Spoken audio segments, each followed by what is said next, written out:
Hello and welcome back to Anywhere But Here, episode 263. My name is Tom. And my name's Ant. And you can find us at abhpod.com, where on the right-hand side, or if you scroll down on your tablet or your phone or whatever, who uses tablets anymore? No one. You can find an Amazon banner, where when you click through that Amazon banner, it takes you to amazon.co.uk, where you do all your spending as you usually would, because everyone buys everything on Amazon nowadays. And we get 5% of your total basket spend at the end. It doesn't cost you any more, doesn't put you out anymore, except that you have to visit our site and click through a banner before you do all your stuff. It just, helps towards our hosting fees, helps keep us on the air. It does. We actually give it a recommendation of something to buy on Amazon, so be on the lookout for that. You can also support us on a regular basis, just $1 a month over on Patreon. So near that Amazon banner is also a Patreon banner. If you click through that, as I say, at least $1 a month. You can donate more if you want, and you'll get exclusive things like After the Podcast, which only go out on Patreon. You get this episode, but without this intro. You also get early access to YouTube videos if we've got them. We might put out a poll or just a post every so often. All the audio stuff will get delivered in an RSS feed that you can copy and just import into your podcast listening app, however you do it, so you don't even have to remember to go and find the exclusive stuff. Like I say, $1 a month. You can find us on all of the social media platforms. We're on Twitter at ABH Pod, we're on Facebook.com/ABH Pod, and we're on YouTube.com/ABH Podcast. We do want a little bit of listener feedback at the end of this show, Oscar nominations and all that. So, get them in. Yeah, on this episode, we inevitably talk about Brexit. I've watched Wonder Woman. And we also, as Tom has alluded to, we make our Oscar predictions, which we haven't done for a while. But before we get on to Brexit, I wanted to talk about something else. Enjoy.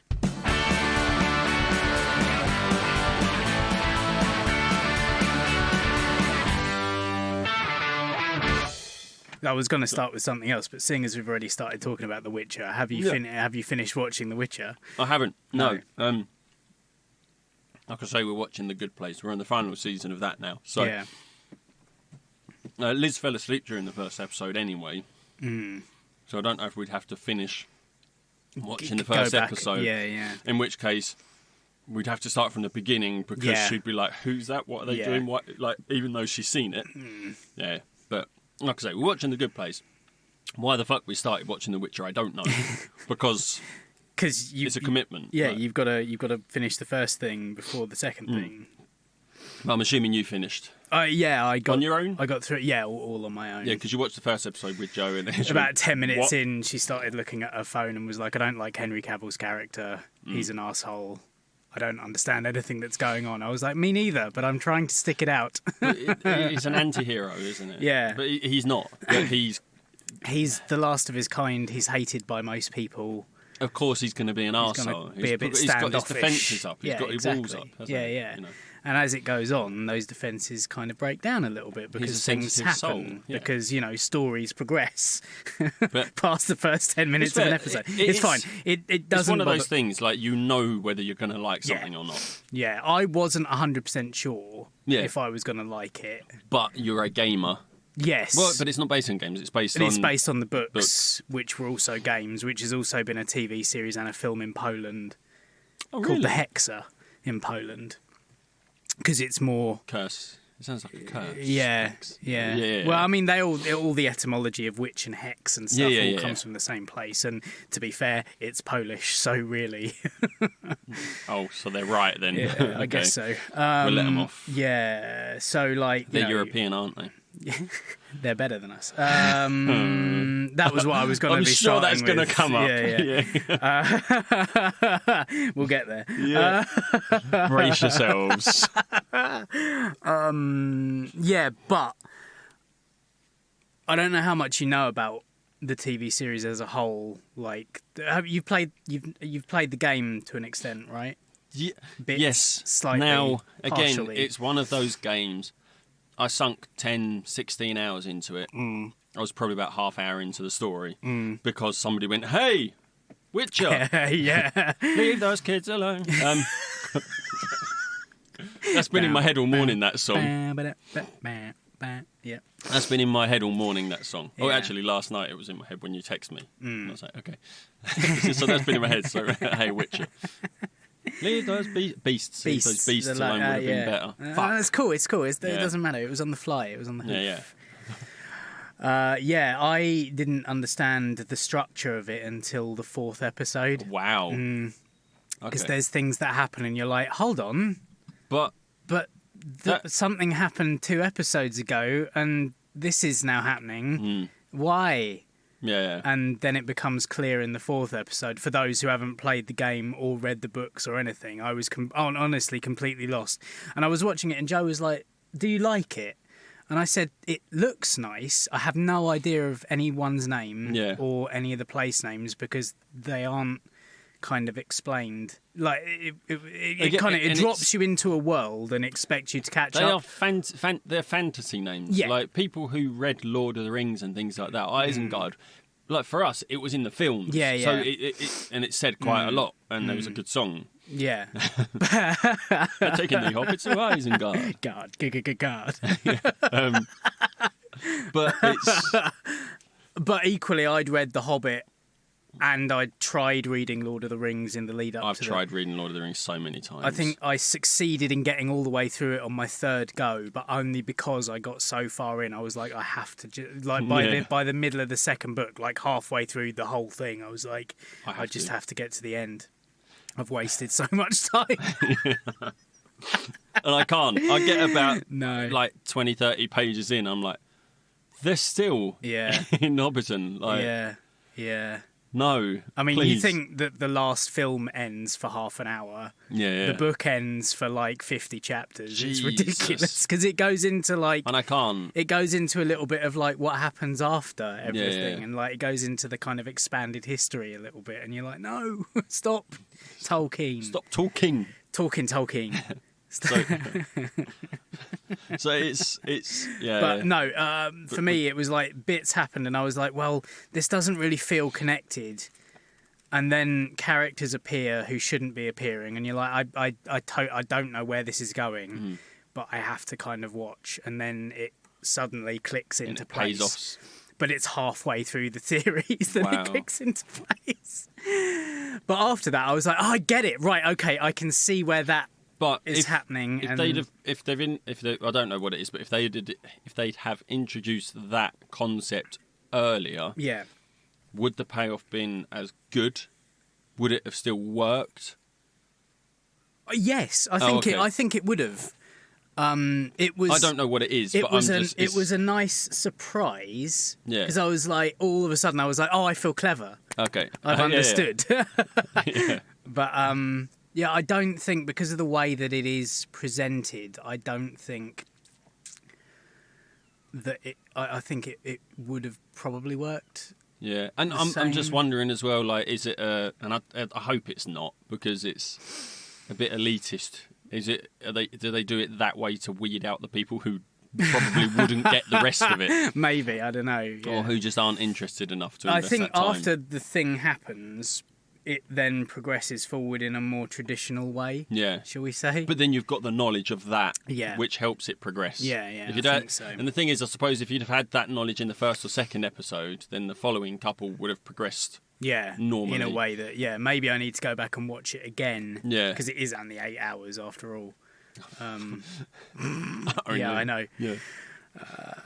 But and see whether it would change my perception of the first few episodes. But maybe I think it's worth kind of going through, because like it was intriguing and it's funny. Yeah. In a kind of dark way.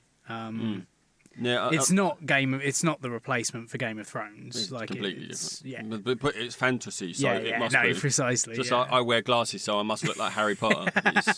Yeah, no, precisely. It's just that thing. Yeah, I've got a feeling it's probably something I'm going to have to watch on my own, but I don't have time now. No. But like I started watching His Dark Materials at work as well when I was on night shifts, which I love the books. Yeah.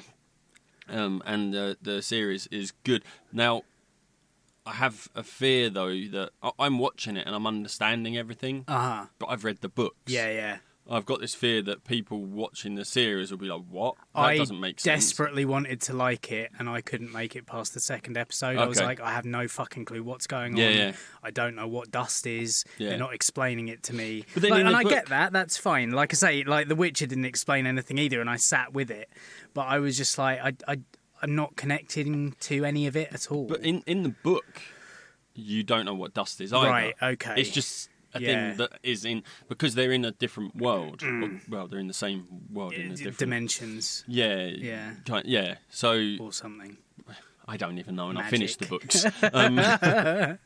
But again, and it's stuff that's explained over the course of 3 books. So they do, like in the first or second episode, they do say it's just something that's there. It's like the Force. No, I know. Yeah, I kind of, when the second episode was like, oh, it's just something that's there, and it's the link between stuff, and I was like, oh, it's the Force. Okay, right. And it's the Force. Yeah, and stuff that happens in his Dark Materials in like the first and second episode happened. I was like, wait, that doesn't happen until like the second book. Yeah, I was having a chat like the thing with the guy who's jumping between the worlds quite easily. Yeah, that doesn't happen in the first book. Yeah, who was I talking to on Friday night? I was out with the lads on Friday night. Yeah. So Colin, Cass, Loz was there as well. Oh, nice. He listens every week and also to the Patreon stuff. So he messages me occasionally on WhatsApp about it. Yes. But one of them was talking, I think it might have been Cass. Me and Cass got into like The Witcher and fantasy and stuff. Yeah. And he was saying, like the his Dark Materials thing, it's like a conglomeration of bits from the first 2 or 3 books. Yeah. Like it mixes things up. And I was like, well, I wouldn't have known anyway. No, but I think it probably does tie things together nice because, like I say, it's stuff that happens over 3 books. Yeah, but it's being explained in one series. Yeah. But because the thing is, with books, you can do that. You can take time to explain stuff and just have your people go, okay. Yeah. Because they can explain other stuff that's happening in more detail to keep you there. Whereas in the TV series, you can't do that. No. So, but I mean, it does. Like, I mean, the opening of the book, it's like they explain like Jordan is their version of Oxford. Like it explains that right, like in the book. It's It is fantastic series. I mean, I would say read the books over the series. Sure. I mean, that's generally the way. It's young adults, so like it's nice and easy. It's not difficult to. No. Yeah. But the series makes it way more complicated. Like you're looking like, what are these animals? What's going on? Yeah. Yeah. Like I understood the familiar thing. Okay. Yeah. Well, yeah. Because I'd kind of I haven't seen the film, but I know. I know that much. Yeah. But there were just bits of it that were just impenetrable. And I was just like, I don't really understand. I don't know. Fantasy isn't really my thing anyway. No. Like, I'm not really a big sword and sandals guy and magic. Swords and sandals. Like, it's not my genre. Because I can't fucking stand Lord of the Rings. Can't do it. No. And I was surprised that I got through The Witcher, but I think I got through it because I really want to play the game. Yeah. But Ozzy was talking to me the other night, saying that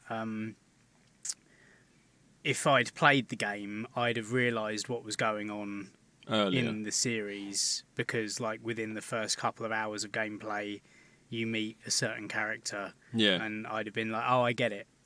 Apparently. Yeah, whereas, like I say, I've sunk hours into it, and I don't know if I know the mechanic you're talking about. Right, yeah. So, depends how you play. That's it, yeah, precisely. Yeah. But you enjoyed it, though. You really enjoyed it. Yeah, I did. Yeah. By the end of it, I was when it all clicked into place, I was like, oh, I get it now. I understand, and I can go forward with the knowledge that all those things I've seen before, I understand where they all fit. Yeah. And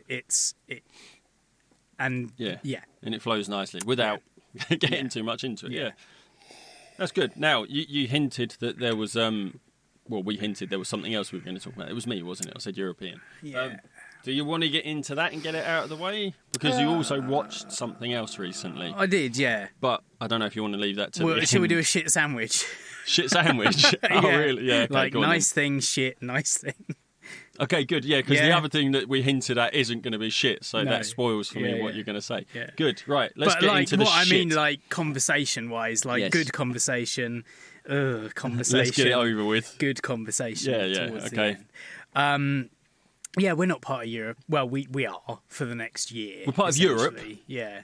Yeah. This is what people need to get in their head. We are part of Europe. We are still European because geographically, our country has not moved. We are still part of the continent, of even Europe. though we're an island just off the mainland. But, Yes, we are still part of Europe, which technically makes us European. Yeah. Because our country is on the continent of Europe. We are not part of the Union anymore. No. We are not European citizens.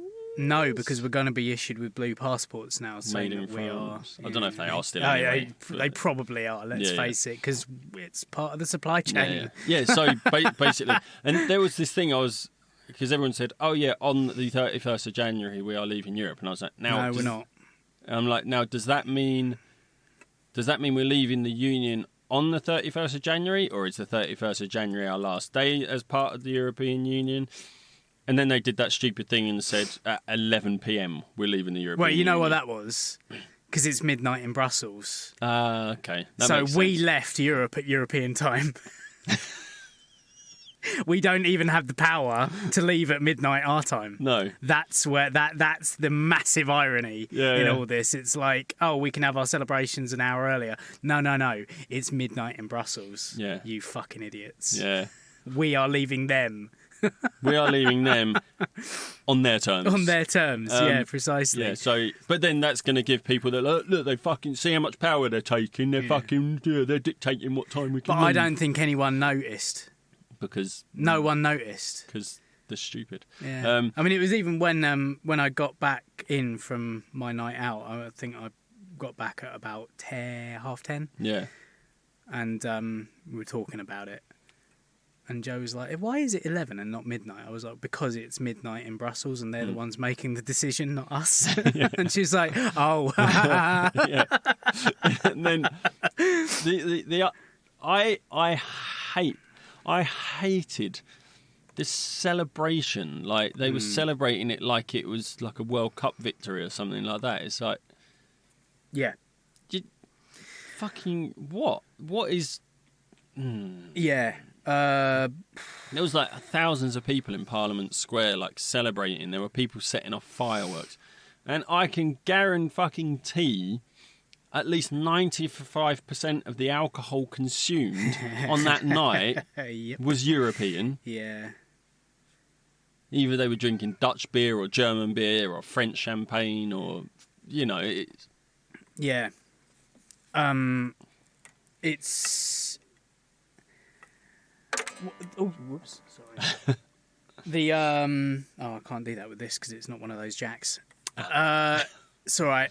I was trying to queue up some sounds. Because it's all right. I've not got an iPhone anymore, so I can still do that. No, it's okay. It's all on my Twitter anyway. So, what was I going to say? Yeah, you had Nigel Farage there making out like it was all him. Nigel Farage, the member of European Parliament. Nigel Farage, right. Who waved his little tiny flag at the end of his last day with all his mates, and then got his got his microphone cut off by the Irish president. Because the other irony of all this, remember my do you remember my little analogy I was using about you leaving Europe? Yeah. Whereby you wouldn't leave the house. Well, no. Oh. So not that one. Right. Yeah, not that one, because there was that one as well. Yeah. The one about at least in Europe, yes, we may well be getting fucked, but we can choose the colour of dildo or barrel that's being used. Because someone said we're being bent over a barrel, or said, but at least we get to have a say in the colour of the barrel. Well, at the minute, yes, we've left the European Union, but for the next 12 months or for the rest of the year, we're the transition period, we are still following the laws of the European Union. Yeah. They are still our laws. Yeah. We don't have a vote. No. In whether those laws change or not. No. So, in fact, by becoming independent, for the next year at least, less independent than ever. We are actually now going to be oppressed. For the next 11 months. Yes, because we don't have a say. Because we don't have a say. Now, I don't know. I haven't looked at the deal or anything in detail of like the next 12 months. But are we bound by any new European laws that are brought into power? Well, yeah, because we for the next year, or are we only following the rules that were being enforced, the laws that were that were enforced at the time we left. No, I believe that Right. anything that is voted into law, because we are still following EU laws until the 31st of December 2020. Yeah.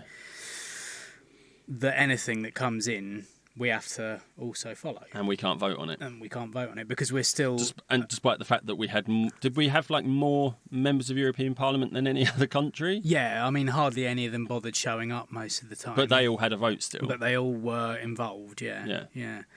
I think it's something like there's some statistic that Nigel Farage only ever turned up to like 20 or 30% of every meeting that he was supposed to be at. Of course, we didn't have much of a say because our MEPs couldn't be bothered to show up. Yeah, but frankly, all this comes down to like the fact that it wasn't on the agenda in 2012 or even 2016. I don't think. No, 2016 would have been because it was around about the... When was Cameron voted in over Cameron Clegg? Was this... Oh, this was when he decided...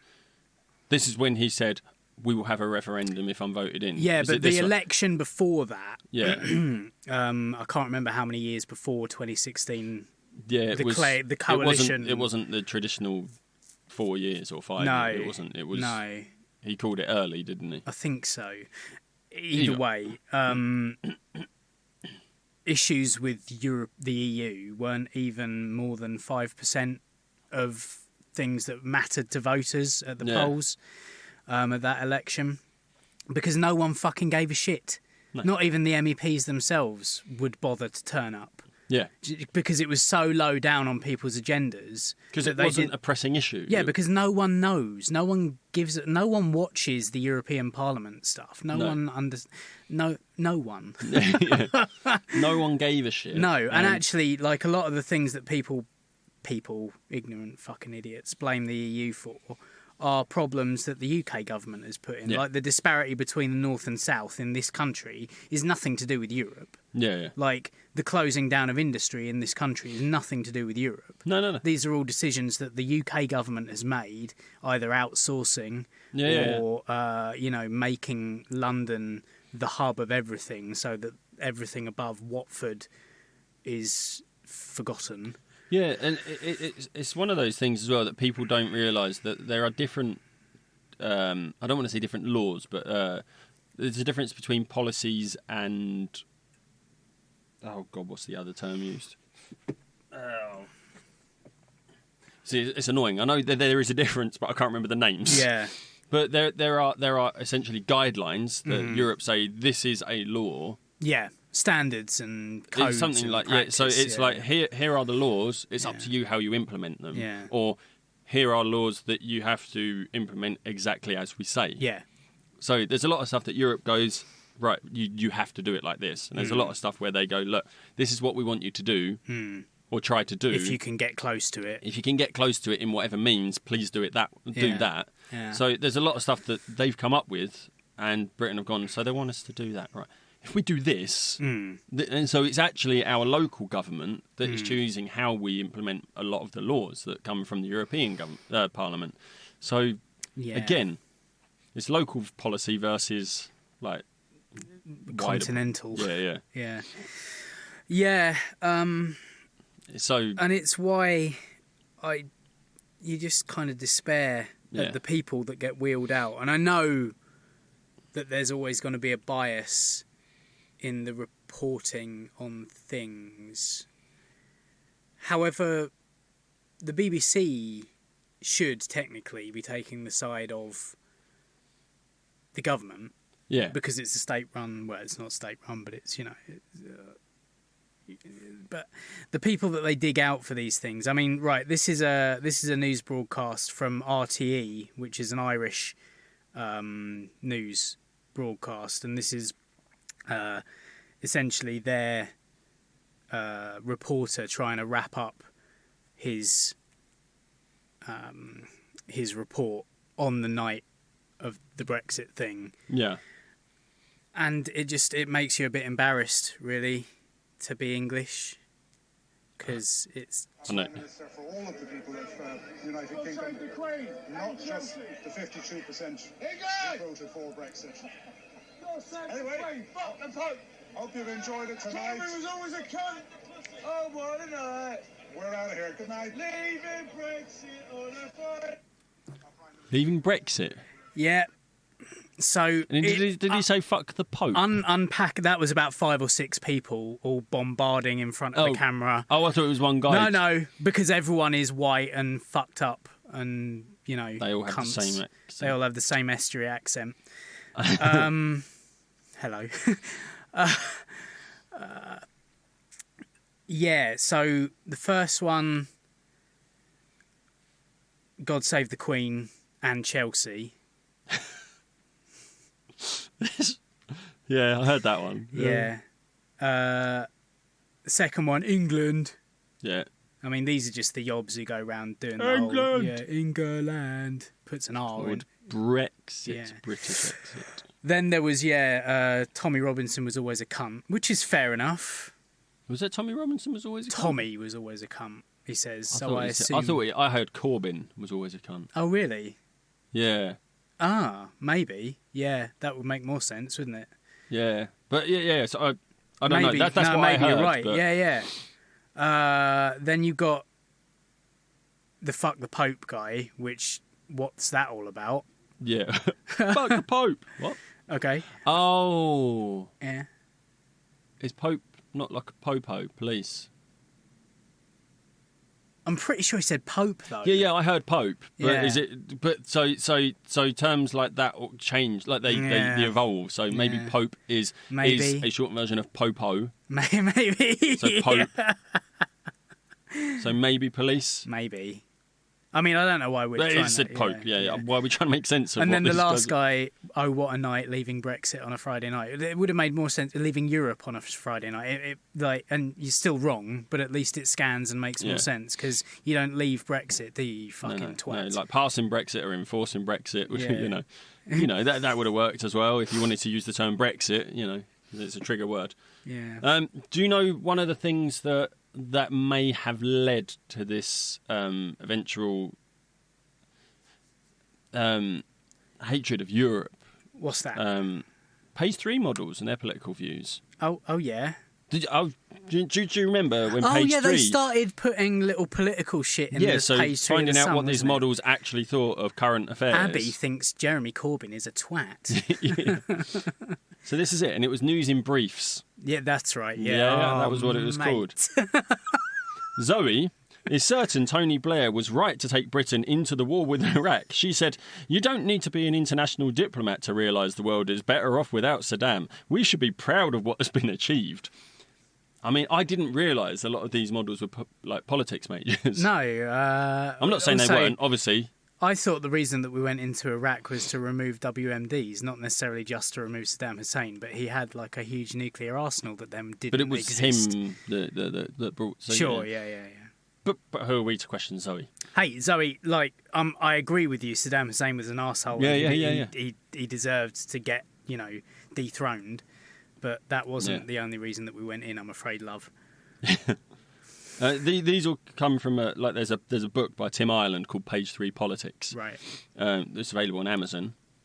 Click through our link and buy it. I might actually, because it's quite funny. Because I did see a tweet about this, but this guy's actually had a website for years. Whoa, shut up. Okay. So I wonder what Melanie thinks of benefits cheats. I really want to know what Melanie thinks. Melanie wants the government to get tough on benefits cheats. She said, "I am staggered how they are ripping off the country. The government should come down very hard on anyone making fraudulent claims." Which, yes, she has a point. Yeah, she has a point. I mean, we're making fun of this, but we really should thank these models for bringing it to the attention absolutely of your everyday man. What's this one? Nicola T thinks people are too keen to forget the help given to Britain by the US. She said people are too quick to condemn America. We're indebted to them for the help they gave us in the war. Imagine if they had decided not to support us. I mean... yeah, I mean, It's just these these views, there's a lot more on there, and there are some that are particularly aimed towards Europe and the EU. Yeah. That was in that Twitter thread. That was just from this guy's page, because I can't find the Twitter thread, which was what I was looking for originally. But it does. Now, the page 3, for those who don't know, was in the Sun newspaper, which is a very, very right-wing newspaper. They do have a political bias that they try to push. And because boobs, you would get men buying it just for the boobs. So it's very shrewd, very, very shrewd what they did. Yeah. And you don't realise at the time. So, like, obviously, the guys might read the news in briefs, and it might make them curious and try and find out more, but all they've got is the opinion of the Sun. Yeah. Melanie, because that's what they read. 19 from Manchester or whatever. Which 36 double D. Yeah, yeah. Oh, yeah, they did have the boob size, didn't they, on there at one point? Ugh. Yeah, I know. Ugh. Not going to lie, I loved it as a teenager. Look, I mean, boobs. This is pre-internet as well, you know, pre-Pornhub, PPH. Yeah. Pre-Pornhub, PPH. 2004, PPH. Yeah. So, episode title. Just PPH. Right, okay. Yeah, so it's yeah, so it does get people looking into these things, but unfortunately it's an agenda pushed by this right-wing newspaper, so it kind of makes you understand where this is coming from. And you've got Nigel Farage, one of the lads. Yeah. You know, because he's always photographed drinking ale. Yeah, yeah. So with therefore he's a normal person. You know, he's not like an ex-banker. Not at all. Who went into politics to make a name for himself rather than actually enact any policies. Yeah, yeah, yeah. He spent like the best part of his life trying to drag the UK out of Europe, and now he's succeeded. He succeeded, which is annoying. Yeah. Did you see? You remember the big red bus? Yeah. £350 million for our NHS. Yeah. Have you seen the new angle on it? No. So, if you remember what it actually said, it's like EU costs. It says Europe costs us, but it's EU costs us like 350 million per week. Let's fund our NHS instead. Yeah. Now the new thing is it says, yeah, but it doesn't say 350 million is going to the NHS. It just says let's fund our NHS instead. So they're not saying that the NHS would get all of the 350 million. Well, there's a loophole, if ever I saw one. And it's just like they're grasping at straws. Yeah. No, I don't think it's actually the politicians who are saying this. Like I'm seeing this in comments from Brexit supporters, Brexiteers, if you will. I don't want to. So that's the last time I'm going to say that. So yeah, I just put up a gif of like Vicky Patterson. Just, yeah, but, no, but. Yeah. I just replied with a gif of her. Yeah. But yeah, it does say 350 million, but it doesn't say it's all going to them. Okay, cool. Oh, man. I've been desperately trying to find this video right that I saw the other day where there was a BBC reporter there at the time talking to these old white women. Yeah, you shared that, didn't you? Yeah, I can't find it. Did I comment on it? I don't know. I can't find it, but it was fucking hilarious. But in the meantime, there's a bloke being interviewed in a pub, which is always going to be hilarious. Always. So, among them is Wayne Morgan, who is a regular here. Wayne, thank you very much for talking to us. You wanted Britain to leave the EU. Why was that your preference? Well, I think that this country needs a change. Big change. oh, Front to back. Because we suffered 40 years, too long, in the country. Surely the Westminster government at any point... So his point was 40 years. 40 years because have chosen to invest in infrastructure. Brussels was not stopping Westminster doing that. Pardon? Brussels was not stopping the British government doing that. I don't really know on that side of it. I mean, I was a young child when this came into fruition, okay? I was starting to work at the age of 18.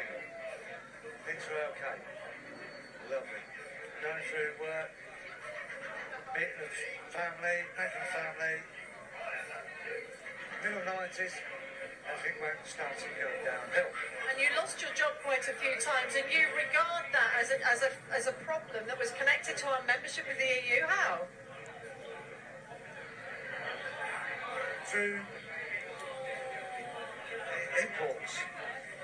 And competition for jobs. So you know that this is a transition period. You were saying to me before we came on air, you have some reservations about the next 11 months. What are you hoping the politicians will do? I really don't know.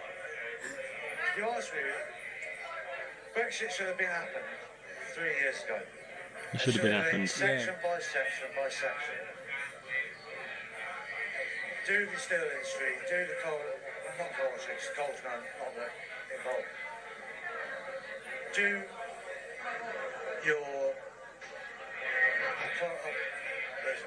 I'm on the fucking edge of my seat, man. Thank you very much for talking to us and for being with us today here at the Rising Sun. We'll be here for another hour or two, and I hope you'll join us then, and we'll speak to more people about what one of my first question was going to be, are they in a pub? Yes.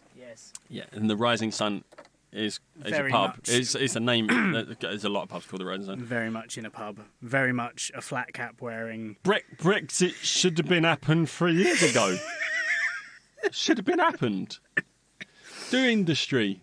Don't do coal. Do industry. 40 years of it was an institution. Yeah. I was a very young man when it was institutioned. I was a kid when it was institution. Someone needs to be institutionalised. I was a kid when it was institution. I was 18 when it come to tuition. But all he this... was a young kid yeah. when it was institution. Then he was 18 when it came to tuition. Yeah. Whatever that Those means. two things don't match up. Yeah. And you lost your job a few times in that, and you put that down to the EU because imports. What do you mean imports? What? And then she was like trying to help him out by being jobs coming in from the EU. Yeah. Fair play to that. I woman. honestly have no idea how she managed that for 2.5 minutes. Let alone the fact she was going to be there for another 2 hours. Yeah. That tweet that you were looking for has been deleted. That's why I can't find it then. These women that were just about as eloquent as him. Yeah. Like, they were asked what it meant to them, and they basically couldn't answer the question. They were like, well, it's freedom, isn't it? Freedom and she from was what? like, freedom from what exactly? And they're like, well, just from the Europe. Yeah. And you're like, but how is that going to impact your day-to-day life? Yeah. Well, we'll just be more free, won't we? More independent. What are you fucking talking about? Like, it's not going to impact your daily life, Sharon. They are... Sharon. They are... It's our Karen. It's Karen, yeah. They are... They're just regurgitating these the keywords that Nigel Farage has been putting: independence, freedom, tyranny, dictatorship. That's all you ever hear. Ask them what that means. They go, no one has a fucking clue. And this is the whole point that we've been spouting for 3 years. Is like we should never have made. We should never have been able to like. It was advisory. Yeah. I don't know how, like, a referendum goes from advisory to binding. Yeah. It's fucked up, man. And the whole thing has come about because, like, a certain section of the Tory party who've been, like, boiling with hatred for 40 years have all of a sudden gone, well, there's more of us than there are of you. Yeah. Bullied Cameron into doing the referendum. Cameron then was Cameron didn't want pig ignorant that he was like, well, no one there's no way that the referendum's going to go in the other way, so I'm not going to allow any kind of research into. But yeah, they're so disconnected from the common person who's been disenfranchised. And in actual fact, I mean, yes, Cameron, who he wanted to stay in Europe, which is why he resigned, because he couldn't which is fair enough. Like, fair play to him. He's actually had some standards in some aspects. But at the time that he made this decision to say, it was a selfish decision to say, if you vote me in, we will hold a referendum. Yeah. It was selfish on his part to get him re-elected. But at the time, I think he's right that people didn't give a shit. People didn't give a shit. It wasn't an important issue. What he didn't count on was when he said that, Nigel Farage would go, aha, yeah, and I know how to win over this is my time. The working class. Yeah. But at the time, the working class were going, what the fuck's Europe? And then he went round on his little tour of the country, whipping up hatred Going, and being freedom, like, independence, immigrants make Britain great have again. come in and taken your jobs, and that's why there's no industry anymore. It's like, fuck off. And those Germans are making all the decisions. Yeah. You remember the Germans? Yeah, remember the Germans. Yeah, it's... jingoistic bullshit. Yeah, he's done exactly what he needed to do. But, yeah, it's... But it's where we are. But if you think about, like, also you can see where Cameron was coming from, is that, like, 4 years previously we'd hosted the Olympics, and the whole country felt great and united and multicultural and inviting. That's and what's warm. mad as well. Yeah, like literally within 8 years the country has gone from this positive, progressive, I'm not going to say utopia, but like it felt really... Finally, it felt like people were proud that we were a multicultural, accepting nation. Yeah. And then within 8 years, we're like this totally far right tin pot state on the edge of Europe. And it's fucking sad when you look at it like in those terms. Yeah, and that's why people like you and I and other lefty liberal elites, because we are part of the elite apparently. Yeah. Because we're so fucking well off. Yeah. Can't get our heads around it, because we were like, oh, this is the Britain that I always wanted to be a part of. This is like the world I want to be a part of. That I'm proud to say I'm part of this country. I'm proud to go out there and fly our flag. Like, genuinely, that Danny Boyle opening ceremony where it was like showcasing the best of Britain was... But it was including... Yeah. So, yes, we had the old British sitcoms and all this stuff, but then we had... Like, the NHS was massively like Tim Berners-Lee. The internet for free. Yeah. Do you know what I mean? Like, it was all that stuff. It was like, these are things Britain has done and does do, which are great, and have turned us into the power that we were. There's also, like, look at this pocket of culture we've got over here as well. Like, there was a multicultural element to it too. Yeah. Like, Even just the participants. Yeah. Like, not everyone in that NHS section was English. No. Or white. Or whatever. Yeah. Like, because the makeup of the country isn't.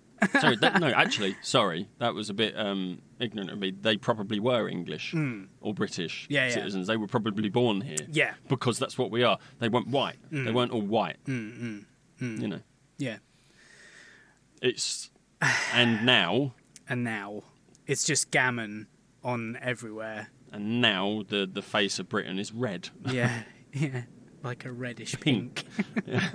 And sweaty. And very, very salty. That's us, though, to be fair. We're quite salty. Yeah, we should really stop complaining and get over it, Ramon. Well, that's it, Yeah.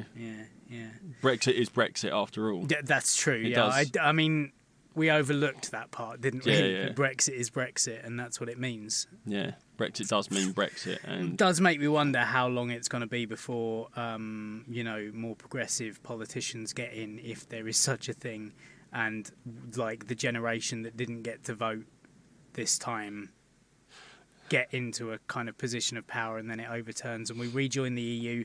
But when we rejoin the EU, it's going to be on their terms. It'll be on their. We'll have the euro. We will. Which, in all honesty, I'm okay with that. Who gives a fuck? Like, I'm I don't honestly care. okay with that. I'm tired of going to Spain and going, yeah, is that bottle of Coke expensive? Yeah. I mean, now the answer is yes. Yes. It's going to be expensive. Yeah. Like, a few years ago, I was like, is that expensive? Now I can go, hey, €2. I know how much that is. Yeah, a lot. 5 quid. Exactly. But yeah, I'm okay with adopting the euro. Yeah, oh God, one currency. Ooh. Scary. What? That it's easy to spend money all over the world. or at least our continent. Anyway. Maybe we are part of the problem. Maybe. Yeah. I don't know. Well, because we're communists or something. Well, because socialism is to be the same fair, as I did support Labour Party, and that is red. Yeah. So socialism's exactly the same as communism, after all, isn't it? National socialism. I was thinking communism is red, and Labour are a red party. Therefore, I must be communist, anti-Semite. Speaking of Labour, though, they have this the party, the race to be leader of Labour. Yes. I don't know how that's going actually at the minute. I haven't looked at it, but I know who my money's on, or who my vote would be for. Who? Because she's hilarious. Jess Phillips. She's not in it anymore. Is she not? She dropped out. Fuck, why? Like I say, I didn't know what was going on. Not enough support, I don't think. Really? From inside the party. Labour. That makes sense. Leadership. She's fantastic, though. Yeah, I think she's... I mean, my only opinion of her is based on Richard Herring episodes. I'm going to be honest. And she's been on Have I Got News For You a couple of times as well, which is always... She's fantastic. Yeah. But she's definitely not in it. Yeah, I read somewhere you've got God, it's the going to be this choice Eton guy, between isn't it? what Starmer? Yeah, it probably will be. Which isn't representative of the Labour membership. No. You got to jump ship, I think. Him, Rebecca Long Bailey. Oh, come on, load, you mofo. I mean, I'm going to have to jump ship, I think. Yeah. Unfortunately. Come the fuck on. Bridget. Oh, do you know what? I haven't turned on my hotspot. Which I usually do when we're here, don't I? I want that. So, there are 4 candidates left in. Yeah. You've got Sir Keir Starmer, who I know nothing about. Yeah. Emily Thornberry, who I think was kind of ridiculed a few times, wasn't she? I remember her name coming up during things. Rebecca Long Bailey and Lisa Nandy. Right. Yeah, precisely. I haven't... I love that it's 3 women, 1 man, though. Yeah, no, that's good. Yeah. Apparently, there's one... Is it... Lisa Long Bailey's is... Rebecca Long Bailey, sorry. Closest to Mr Corbyn's leadership. Right. So... reiterated her support for open selections. But yeah, I mean... Starmer had the most nominations from MPs and MEPs at 88, followed by Long Bailey and Nandy with 33 and 31. Starmer being the man. Yeah. Of course he did. Phillips and Thornberry each received 23 nominations, 1 above the minimum threshold to proceed. Starmer achieved significant support of course he did. From affiliates to qualify for the final ballot on 20th of January, at which point he also had the greatest number of nominations from CLPs. Phillips withdrew from the election shortly after. Nandy achieved sufficient support from affiliates and Long Bailey. So it's, Starmer, Nandy and Long Bailey. So, Emily Thornberry's not even in it anymore, apparently. So who is Keir Starmer? Who is he? MP for Holborn and St Pancras. I always pronounce it Holborn as well. Holborn. It's Holborn, isn't it? Yeah, it's Holborn. Yeah. The L's not even there, no. apparently. Stupid. Shadow Secretary for State for exiting the European Union. Education. Grammar School, University of Leeds, Oxford, and... Okay. He's not Eton, at least. He's not Eton, yeah. Fair enough. But anyway, regardless, this is... Yeah, I so don't know. those are the people we really. need. Yeah. We're totally ignorant on that. Yeah, part. I'm ex-member of the Labour Party. In terms, I had a membership fee. I generally didn't do much. No. Except shout. But apparently they can't even use that money for the membership money. So your mandatory support. They can't use that for campaigning. Really? They're not allowed to use that money for campaigning. Oh. You can donate extra, which they are allowed to use for campaigning. Okay. But they're not allowed to use membership fees for campaigning. So what does that go on then? Organising conferences and stuff? Yeah, I would assume. I mean, wages, conferences, things like that. Yeah, fair enough. But then they're not allowed to use that for campaign. Because if you're allowed to use donations for campaigning, then the Conservatives and people like that would get their mates with multi-million pounds. Which they do anyway, but they just cover it up. They put it through various things. Well, no, actually, that would just be a donation, wouldn't it? There must be a cap on, anyway. Yeah, I think that's probably Again, more likely. Ignorance. Yeah, utter ignorance. Should not have voted on any of this. No, and that that's kind of the point that we've been banging on about for 3 years, isn't it? Really, is that like the public should never have been able to have put a binding vote on anything because we're just not informed enough. Anyway, and especially the people who voted for Brexit, like not all the people that voted for Brexit. Again, not tarring everyone with the same brush. # not all Brexiteers. Precisely, but the majority. But most. But yeah, like my thing has always been like I don't know what goes on in Europe. I don't know enough, obviously. But what I do know is that European money comes back into local services and science education. Like we're part of the European Space Agency. We are part of scientific and research and development. I mean, and CERN, technology. The CERN part of, was a massive part of us. Yeah. Like the British scientific community were involved in CERN. Yeah. Which is out in Europe. Yeah. Because it's the only place that's got space. Uh-huh. Not because it's cheaper and they need everything. Because it's the only place where you could do it safely. Yeah. Unless, of course, when they turned it on, we went through a portal, which means that all those people who died didn't make it through the portal, and like national populism is a result of being in another dimension now. Maybe. Who knows? Mandela effect in motion. I had a point. Sorry, my tinfoil hat came on then. That's cool. It was before that. I think I derailed myself, in all honesty. But yeah, like it's technology, science funding, research and development into things like the free movement of goods and people. Like for me, I travel for work, and I don't go to Europe as often as I go to America. Weirdly, which is very strange, but I do go to Europe. Now it's going to take me exactly the same. I'm going to have to go through the same rigmarole as going to America, which is a pain in the bollocks. Yeah. Because you've got to get like an electronic visa, which lasts for a number of years. Mine has now run out. So I've got to then pay for it. Paperwork, time. Like you've got to show up to the airport for extra checks because security. Yeah. When you were going abroad to like I've been on the Eurostar to Belgium. Yeah. And so good. You show up at the station like an hour before your Show train. someone your train ticket. Here's my train ticket and my passport. Yeah. Like you go through the scanner, but it's so much quicker than even at the airport. I mean, the airport's easy enough. It's the same process, but more people use it. Yeah, you have to walk further. Yeah. Because planes are bigger. But now, I assume if you get on at Ebbsfleet or Ashford to go on the Eurostar, you're going to be there for another... probably not for the next 11 months, but... Eventually, transition checks period, will have to be upped there as well, and at the border to Calais. And now the thing is, I've got a European passport that's still got a few years left in it. Yeah. Do I have to get that changed? Right. Okay. I don't know. Will Brexit affect passports? Yes. New blue passports will be issued from early 2020, but phased in over a number of months. During this is from fullfact.org. Okay, fullfact.org. Yeah. Fact-checking website. Government. Absolutely, like, this verbatim. is a fact. Yeah. This isn't...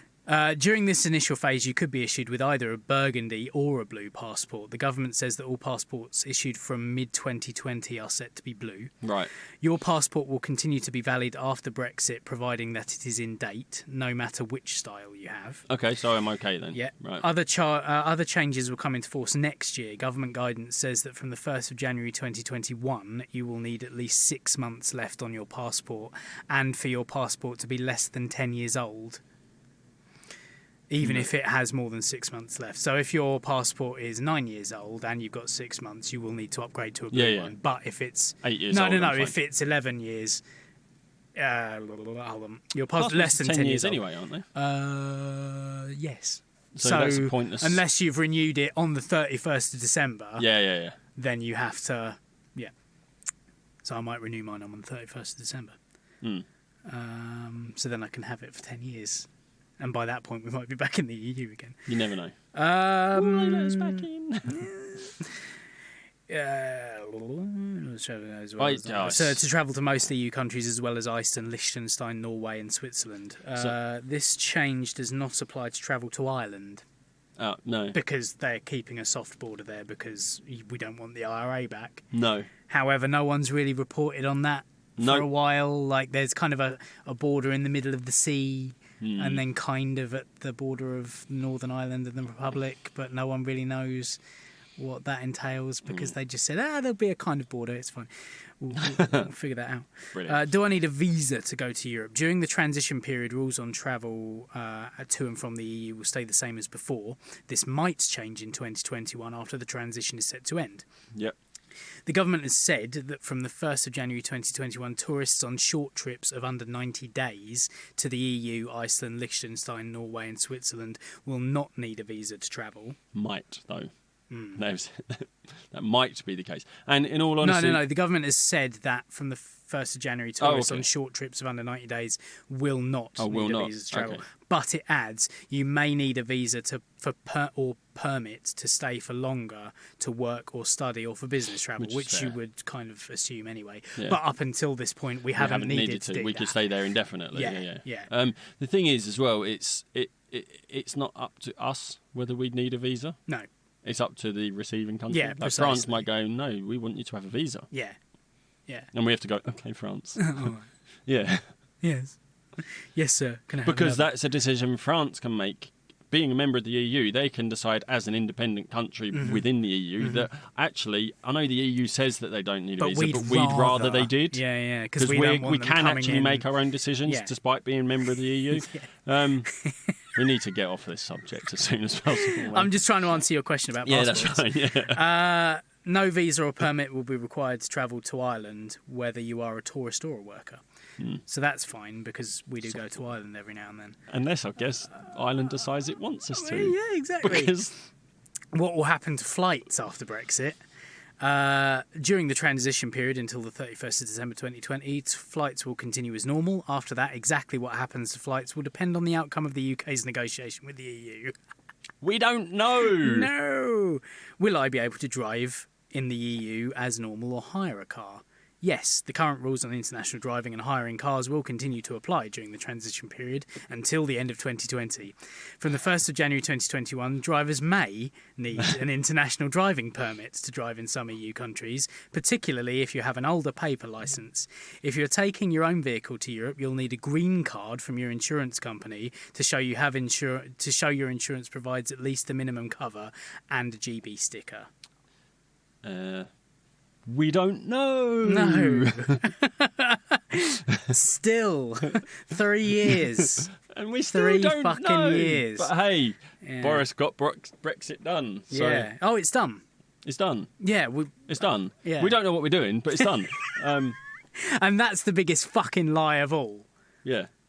Brexit's done. 31st of January, we're out of the... No, we're not. No. We've still got another 11 months. To make trade deals with the world. The world. That's terrifying. We don't have a trade deal today with anyone. No. I mean, yeah, we're carrying on under EU law at the minute. But we've now only got 11 months. They have only got 11 months to sort it out. For us to know where our energy's coming from. I'll tell you what, this time next year is going to be interesting. I can guarantee Chlorinated chicken. I can guarantee this time next year we won't be fucking millionaires. Yeah, that's fucking right. Or we might be in the way that a lot of Africans were. As in, yes, we will have £1 million, but all we can do is buy a bag of chips with Hyperinflation. Oh, we have to laugh, people. We have to laugh. Because if we didn't, we're going to cry. Actually, we might cry as well. So, ironically, you know the factory that I worked at? Yes. The Spanish company? Yes. Where we did a lot of exports to Europe? Yes. Where most of my colleagues working for a Spanish company with exports to Europe voted for Brexit. Yeah. That particular factory is closing down. Of course it is. I mean, it's literally turkeys voting for Christmas, isn't it? What did I say?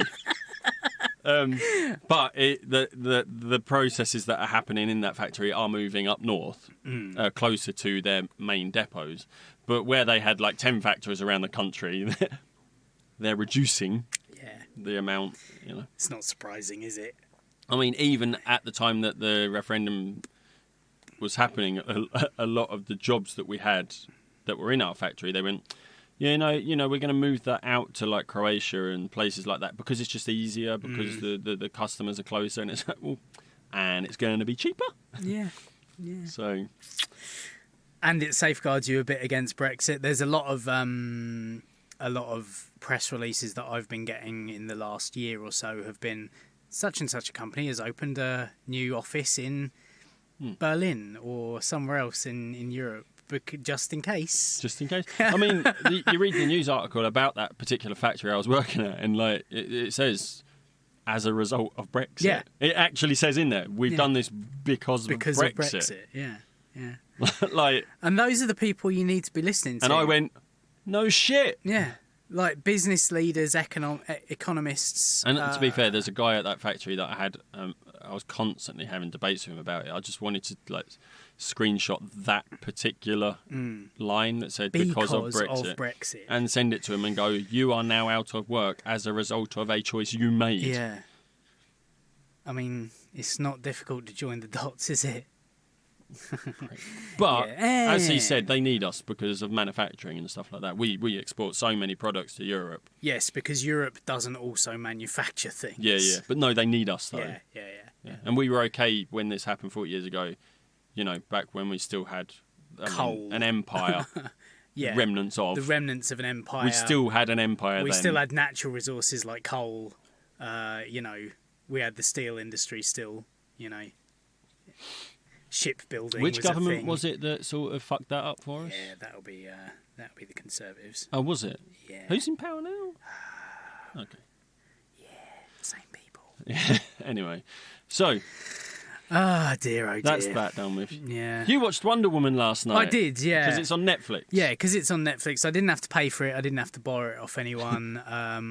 You did what you said you would do. I did what I said I would do, which is like, you told me it was brilliant. Everyone else says it's great. I was like, I'm not fucking paying for it because I don't want to line their coffers anymore.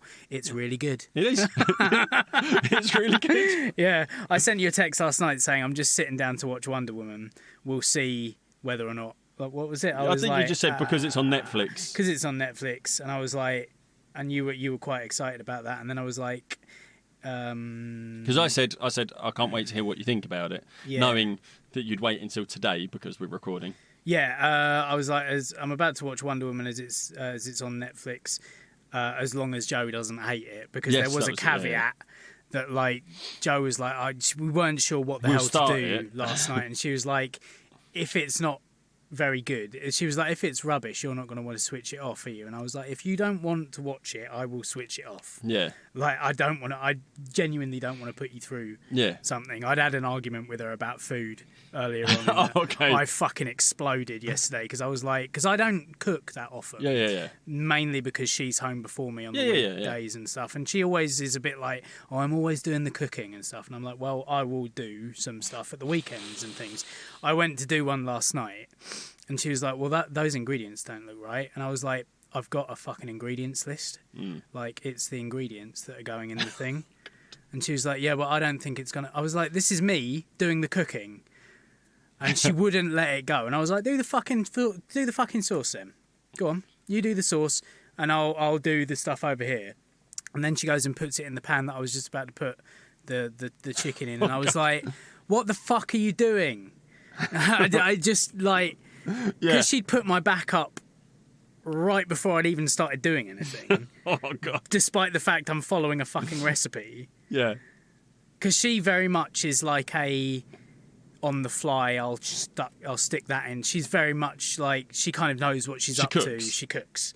She's a good cook. Yeah. You can follow a recipe. I want to follow a recipe because I... Yeah, okay, so you are able to... You could probably make it up if you want to. Yeah. However, I want methodical... to do... This sounds really nice. I want to make this. Yeah. I'm the sort of person where... Like, so, I mean, years ago, I like mushrooms now, but years ago I was a bit... I'm not really fussed about mushrooms. But if a sauce requires a mushrooms... I will have that sauce with mushrooms because that sauce is supposed to have mushrooms. Yes. that's how it's supposed to taste. Yes. I'm that, whereas Liz is like, no, just leave the mushrooms out. Don't put that in. I said, but the recipe says it's supposed to be in there. It's not going to taste the same without them. Yeah. We are having mushrooms. She will pick them out. But yeah, Now, that's how it was a long time ago. I don't know Anyway. why I exploded in the way that I did the other night. It's We both had a shit night's sleep the night before because we stayed up too late. Yeah, we put music on, and then we didn't get a very good night's sleep. Like I when I went out with the lads on Friday night. Saturday or Friday? Friday night, I went okay. out with the lads, but I was on non-alcoholic beer because I drove. Yeah. Because I was like, I'm not. Yeah. I actually prefer to do that now when I go out. Stay on non-alcoholic stuff and not get an earful when I get in and I'm a little bit wavy, you know? Yeah. But yeah, so I got back in and then I got on the gin. Like I had a little bit of gin left, so I had 3 glasses of gin when I got back in, and we kind of were listening to music and stuff. We went to bed at like 1:30 or 2 in the morning, which is like, it just happens. We get into listening to music and you get lost in it. And you talk and... Yeah. And it was a really nice evening. But yeah, and then we got up and it was just like we both felt like shit. And we went out for lunch and we came back and stuff and we kind of sat around, and then it kind of got to the point where I was like, oh, I'll make dinner then. Because like that's nice. We were both like in one of those things where we went into town to get lunch, and on the way back we were both like still hungry. Got back like, here, kind of pigged out for a bit in front of the TV, watching some stuff, you know, random shit that we'd recorded and hadn't got round to. And then it was like, right, hungry, properly hungry now. I will make dinner. And then, like, literally the instant that she was like, that doesn't look like that's going to be enough. And I'm like, right, okay. But that's what the recipe says. And I'm making this meal. Yeah.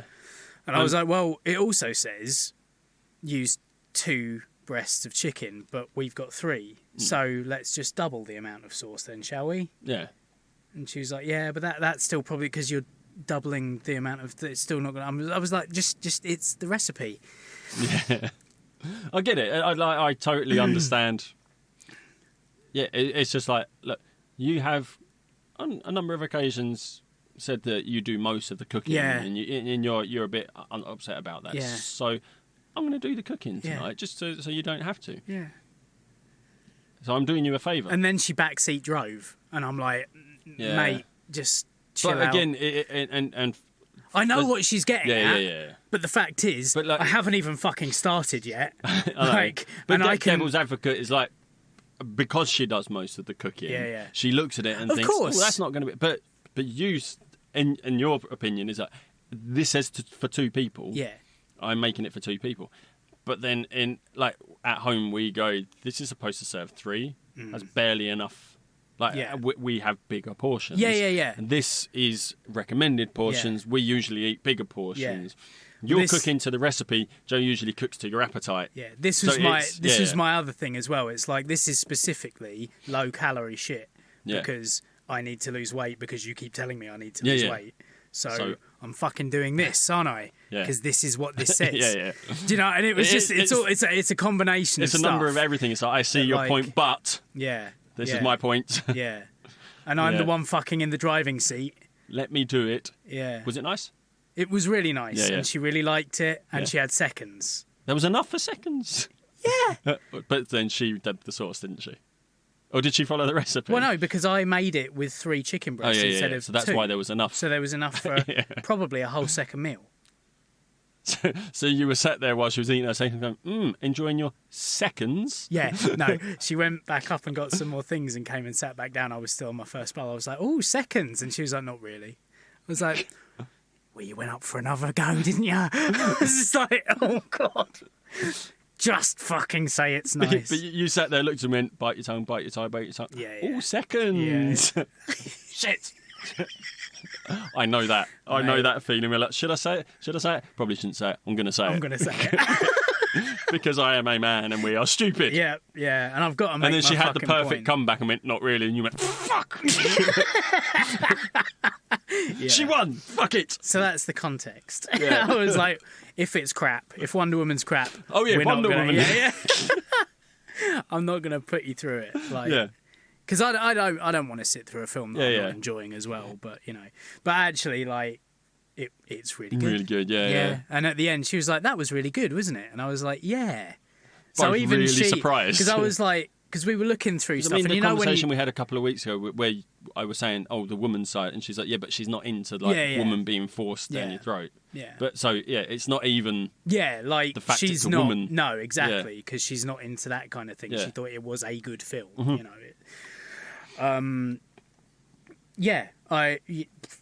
There's not Really much more you good. can say about it. Some I mean, really I didn't good set see. I pieces as well. didn't get the twists of who the bad guy. Yeah, you don't at all. was. It's like that was quite well done, I thought.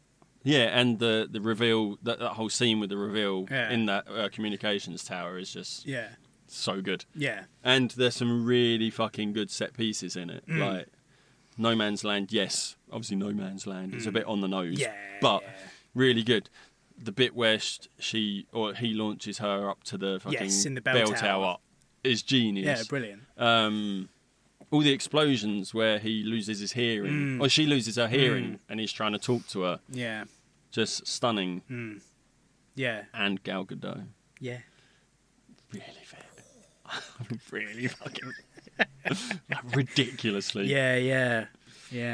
I mean, we were watching the Graham Norton show yesterday Yeah. as well, and Margot Robbie was on it, and Joe was like, "How is that fair to 99% of women that she looks like that?" And I was like, "Yeah, she's got that kind of like golden age quality to her. Like she was like, yeah, it's like what's her face? Breakfast at Tiffany's. Oh yeah, Audrey Hepburn. Yeah." Like she was like, she's got that going on, and it's just not Classic, fair. classic. Yeah. Because it's yeah, I saw a picture of her because there's like a whole thing about what Jim Carrey said to her. Yeah. There's a whole news article, and I was looking at it, and I'm like, she's just in like a suit with her hair done up, and it's not like she hasn't gone glamorous. It's No. just, And I'm actually, going her to hair sit was here. scraped back, so it was almost like you couldn't see what was. Yeah, going she's on like, with her I'm just going to sit here casually. I'm not going to make a big thing out, and it's just. And Jim Carrey quite rightly turned around and was like, "You're fucking ridiculous." Yeah. But he did sort of He was like, insinuate his that whole that's thing why was she's like, successful. yeah, it was a bit awkward because I got what he was trying to say. And it's Jim Carrey. He's being funny. Yeah, absolutely. Yeah, because he basically turned around and was like, "Oh, I'm such a big fan of yours, and I think it's amazing how far you've got, bearing in mind your obvious physical disabilities." Yeah. He was like, that's just talent right there. Yeah. It does insinuate that she's got where she is because of the way she looks. Yeah, but that's really, I don't think that's what he meant. No, and you can't say that the way she looks is not a contributing factor. Obviously, she's And that's fucking... She looks amazing on screen. And that's not to take away the fact that she is a fantastic actress. And that, yeah. Like, her Harley Quinn isn't Harley Quinn, but it's really fucking good. Yeah. So much. I'm tempted to go and see that. Yeah. The Birds of Prey film. Yeah. Yeah, it does look good. Yeah. And her Harley Quinn is a fantastic character. I mean, I've looked at Margot Robbie in the past and go, whoa, she's well skinny. Like, because I'm not into the real skinny sort of supermodel, kind of supermodel physique, look. but then I saw a bit of Wolf of Wall Street. not that scene. Not that scene. You saw a lot in Wolf of Wall Street. Not that particular scene, but just how she looks in Wolf of Wall Street, like in that 50s get up, or not 50s, sorry, 80s, isn't it? Yeah. Just the way she dresses in it, and just like, wow. She's a stunning human being. Yeah. As is Gal Gadot. Yeah, you can't look at them and... Yeah. Nobody looks at them and go, oh, no. Well, Like, it's weird because Joe would not normally say that kind of thing either. Like, it's just one of those things you look at it and you're it's like undeniable. And there was a part of my brain was like, say something like, I don't know whether like sometimes she doesn't look great, but You can't I do can't it. say that. Like, you just have to sit there and go, yeah. Yeah, I know. But she's the sort of person that your other half will turn around and be like, yep. Yeah. Like, they're not going to care that you agree, because if you turn around and said, oh, no, but not, like, they're going to be like, you're lying. Yeah. They're going to know you're lying. They'd be pissed off if you actually... Yeah. It's like, oh, shut up. Yeah. You're not going to get with them anyway. Yeah. There's untouchable. Like, anyway. And she was actually like, at the end of Wonder Woman the other day, she was like, well, he was punching. Yep. We play that game quite a lot. Who's punching? And it's ridiculous to say that Chris Pine is punching above his weight. She was like, he looks weird. He's got like a plasticine face. It I was is, like, yeah. I know what you mean. But she doesn't find traditionally attractive men attractive, okay. which says something about me, I guess. Yeah. Whereas Liz is into like Ray Winston and Phil Jupitus, which says something about me, really, doesn't it? Yeah. Well, that's it. I mean, one of her secret crushes is Stephen Fry.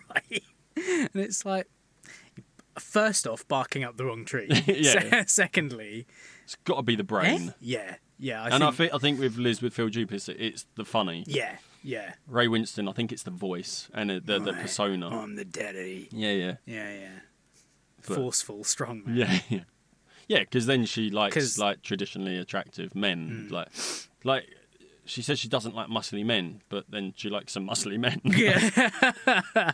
Everyone knows what she likes. Everyone is full of contradictions. Which is why she likes me, because it doesn't make sense. Yeah. It's the same. Anyway, yeah. Like, clearly she's with me for my intellect. Yeah. So anyway, you enjoyed Wonder Woman. Yeah. It is a great film. Yeah, obviously I don't want to spoil anything or whatever by talking about too much of the plot. I mean, it's only a 3-year-old film, isn't it? Well, that's true. 2017. I mean, you can. I know, yeah. But it's just really well done. Yeah. And I'm looking forward to the new one. Would you go to the cinema for it?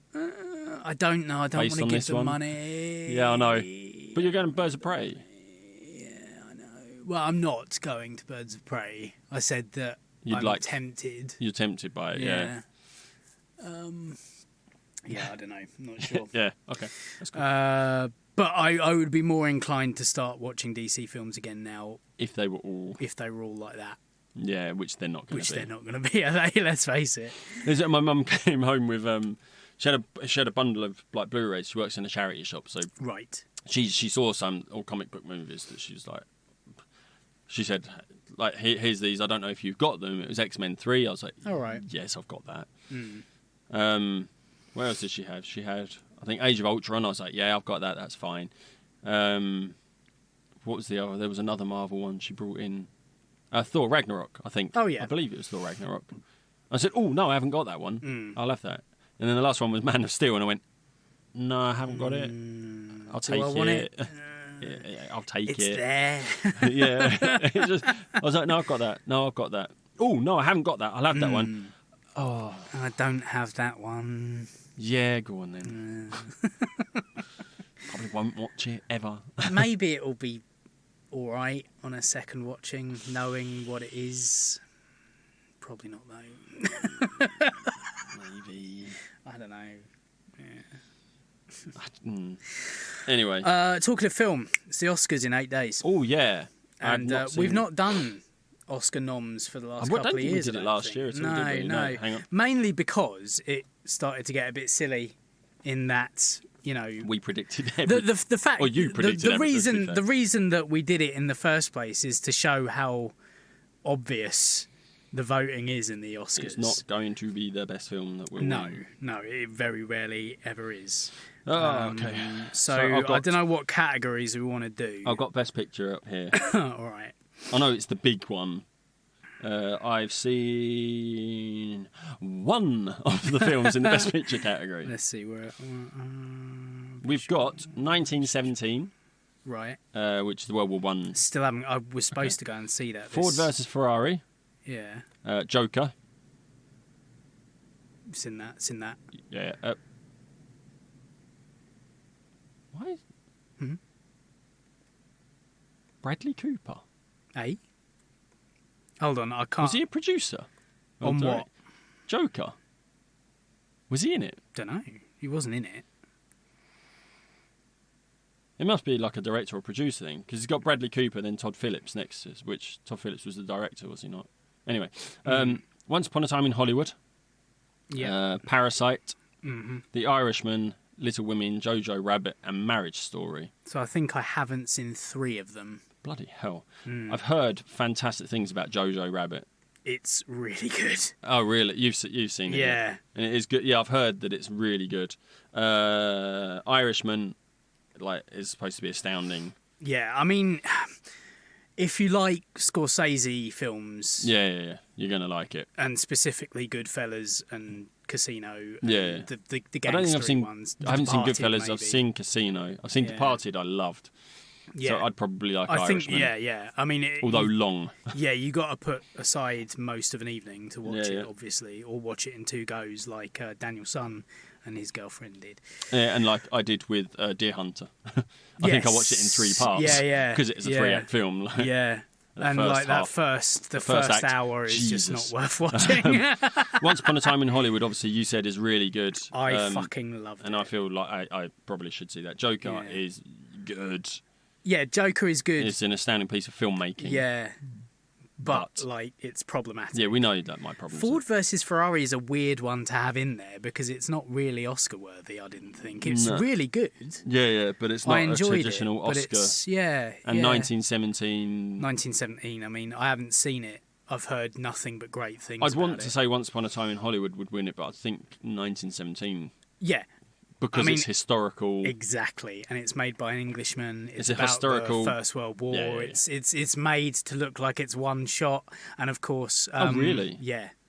Shit. In the same way that Oscar-winning Birdman was made to look like one shot, but it wasn't. It's the same as 1917. Oh, okay. So it's got that going on. It's got the mechanics. It's got the technicality. It's got the technical side of things. It's got the historical thing. Yeah. It's a British thing. It's an Oscar-winning film. British period drama.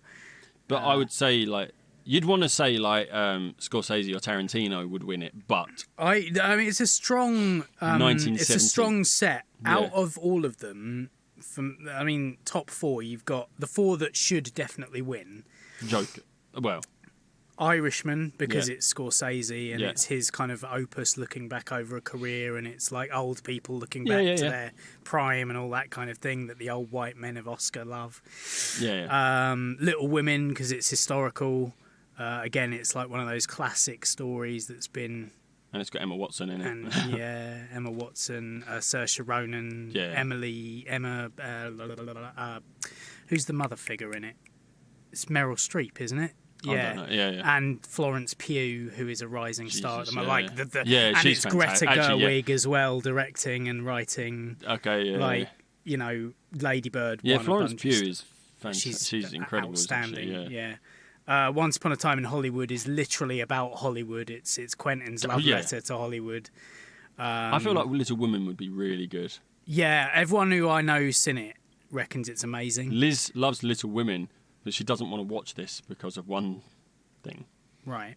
Emma Watson. Oh, right. She Okay, can't she's stand not her. a fan. Oh. But it's like Florence Pugh. It's Saoirse Ronan. It's Little Women. It's a great cast. Emma Watson is a good actress. No, 100% 1917 will win. Course. Although Parasite is the outlier there, because everyone who I've heard who's seen that, it hasn't come out here, but critically, everyone fucking loves it. It's a Korean film by the guy who did the zombie one, wasn't it? On the train. Oh, I don't know what it's called. Train to Busan or something. Oh, okay. Yeah. So that's an outlier, but that will probably win Best Foreign Language. Yeah. Actor. Yeah. Jonathan Pryce, Two Popes. Not seen that. Adam Driver, which I went, what? For The Marriage Story. So, can't be for Star Wars. Antonio Banderas, Pain and Glory. Joaquin Phoenix, Joker. Leonardo DiCaprio, Once Upon a Time in Hollywood. Now, Leo's got his Oscar now. Yeah. So... I reckon it will be Joaquin Phoenix. Phoenix, you know, and it will be the second time an actor playing Joker has got the best actor award, wouldn't it? Because Heath got his posthumously. I think it'll either be him or now Leo's got one, he's going to win it every year. Yeah. I mean, I've not seen the other 3. That's the thing. The Marriage Story is supposed to be good. Yeah. He is supposed to be really good in it, but I feel like because of what the Joker is, I think it's going to be that. It's certainly... it was an amazing performance, wasn't it? He's incredible in it. I think if he wasn't in the role, a lot of the things that the character did wouldn't have been done. And I don't think it would have been as good. No. absolutely not. His character's brought a hell of a lot to it. Yeah. Like, his acting, Yeah. I think it's got to be him. I can't see it being anyone else. But if it is, it'll be Leo. Yeah. But he's not the best thing about Once Upon a Time in Hollywood. It's Brad Pitt's film for me. Really? Yeah. Is he yeah. a supporting actor in it though? Well, are they co? They both... go around together. I would argue that Brad does more than Leo in it. Okay. If I'm honest, but you know. Okay. Yeah. But yeah, Joaquin Phoenix, I reckon, will win. So you're saying best supporting actor? Best supporting act. Oh, I've gone down to actress. I've got it. Oh, yeah. Anthony Hopkins for the two popes. Yeah. Brad Pitt, Once Upon a Time in Hollywood. Joe Pesci for The Irishman. Al Pacino for The Irishman. Or Tom Hanks, A Beautiful Day in the Neighborhood. It's tough, that. How could you not give it to Tom Hanks? Yeah, exactly. The thing is, as well, A Beautiful Day in the Neighborhood, for us, it's another film. For Americans, it's really important because it's what's his name? Mr. Rogers. Mr. Rogers, which is a huge thing. It's a massive touchstone for like decades of people. So it's like it's got that, and it's Tom Hanks. Yeah. You're saying Brad Pitt in Once Upon a Time in Hollywood was incredible. For my money, was more of a lead actor than Leo. Okay. And he gets the better. I think he got the better. So that's in that particular film, but in this category. In this category, I can't see anyone else but Tom Hanks getting it because of exactly what you said. Because of who he is and the touchstone. It's the cornerstone of American childhoods. But would your money be on? Like, would you want Brad Pitt to win, or would it be Joe Pesci or Al Pacino? I'd like Brad Pitt to win it because I thought Joe Pesci was really good in The Irishman. Al Pacino. But is Joe Pesci just Joe Pesci? Well, that's it, isn't it? Yeah, they're doing the thing that they are known for. But it was Joe Pesci could also get it because he came out of retirement to make this film, and it's like the last time that they'll ever get the opportunity to give it to him. And so far, in our opinion at the minute, The Irishman hasn't won any yet. No, it's true. It's true. And it's got to win one. Because of what it is. Anyway. Yeah, but Scorsese's been traditionally overlooked. He's only won one Oscar, and that was for The Departed, which most people say isn't his best film. Yeah. Because it's a remake. Fantastic film. It's fantastic. Yeah, it's great. I love it. I think it's brilliant. I think it's one of his better ones. I really, really enjoy it. I think it's going to be Tom Hanks. Yeah. Yeah, I think we're in agreement on that one. Actress. Charlize Theron. Bombshell. Yeah. Theron. Renee Zellweger, Judy. Cynthia Erivo for Harriet. Yeah, I don't know that. Judy, Harriet. Okay. Scarlett Johansson, Marriage Story. Saoirse Ronan, Little Women. I know who I want to win it because I love Saoirse Ronan. I've not seen the film, but I just think she's great. I reckon it will be Renee. That's where I'm. See, I would go like either Charlize Theron or Scarlett Johansson because of who they are. Astounding actresses. But Renee Zellweger because of who the film is about. Judy Garland. Yeah. Hollywood. Yeah. Judy Garland. Yeah. That's it. I would like Saoirse Ronan to win it because I love her. Yeah. I would think Charlize or Scarlett would win it because of who they are.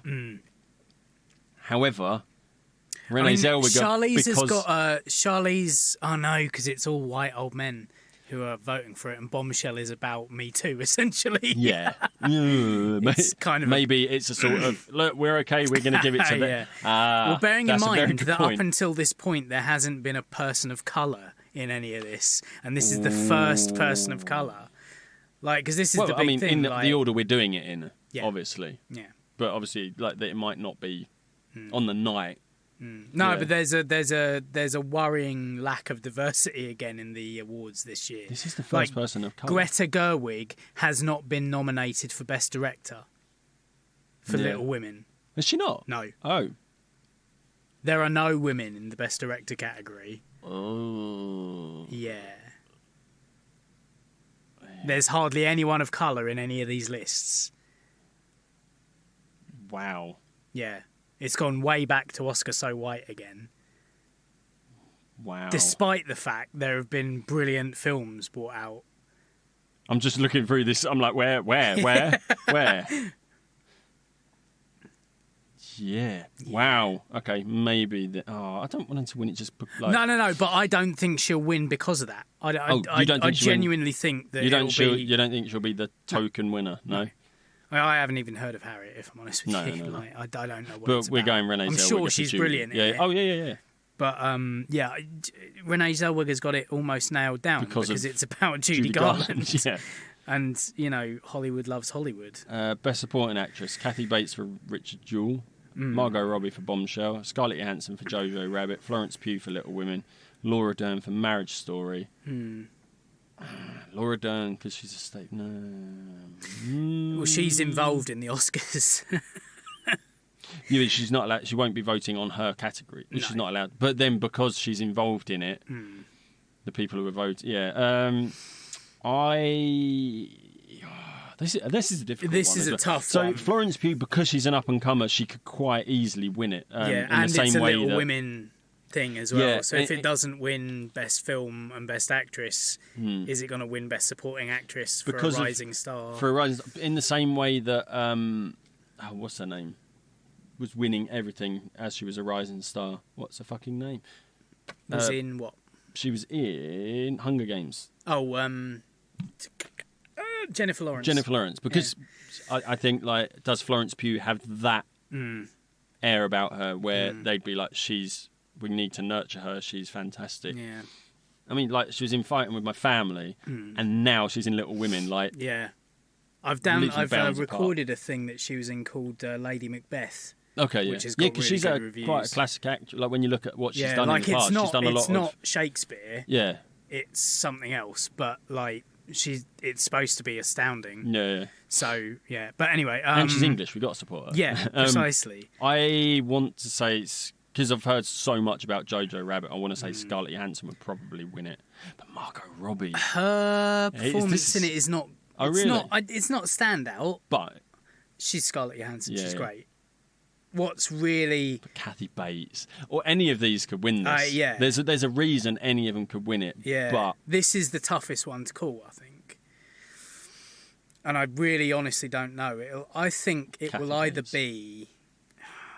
I was just throwing a spanner in your works. Yeah, because I was going to say Laura Dern or Florence Pugh. Oh, right. Oh, see, I'm Kathy Bates. My instinct went Laura Dern. Because Laura Dern. Yeah. Then Florence Pugh, obviously, because of the Rising Star thing. As I was reading the list, like, Kathy Bates was top, and I'm like, oh, she's going to win it. And then as I went down, I was like, oh, hang on. So it's those three. Yeah. I want to pin my money on Kathy Bates because she's brilliant. Because Kathy Bates. Yeah. I don't know the film. No, never heard of it. I've not heard of Richard Jewell either. And if I'm honest with you. There's always a film you've never heard of that will win one of the big categories. Yeah, true. It's head and heart thing, isn't it? It's like Heart wants Florence Pugh doing it, or not. Well, I think it's the other way round. I think Heart wants Kathy Bates because Kathy Bates is amazing. But I think the smart money is. I don't know. This is the toughest category of all.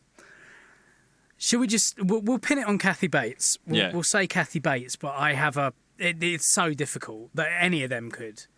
Because also you've got to think like Margot Robbie are people also thinking of Once Upon a Time in Hollywood. She didn't get a lot to do in Once Upon a Time in Hollywood. She doesn't even have that many lines, really. Yeah.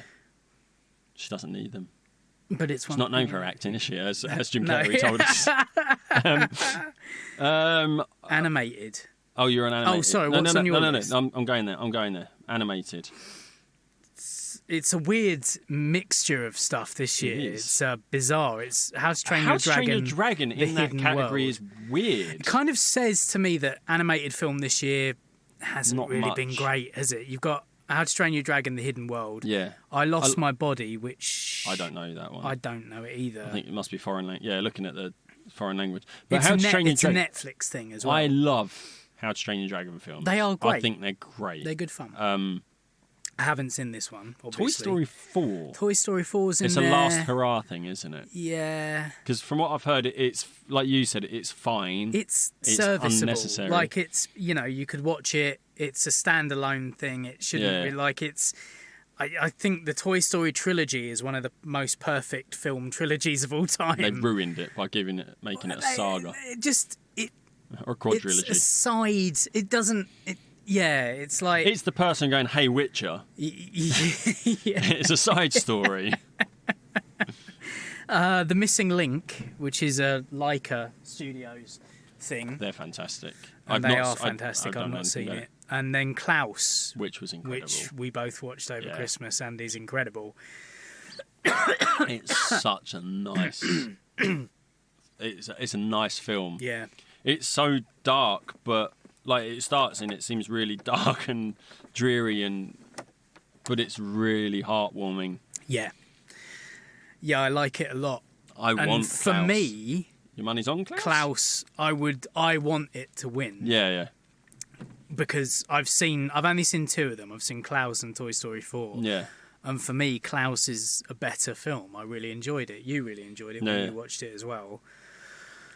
But I tend to think animated feature generally does go to...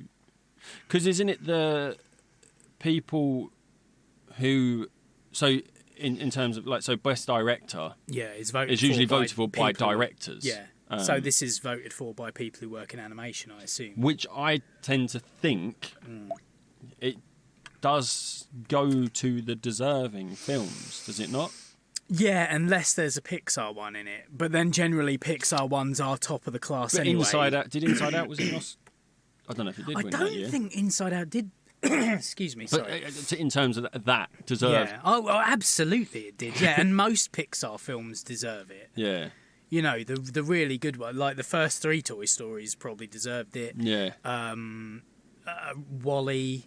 Yeah. They're all really good Inside films, yeah. Out, you know. Up.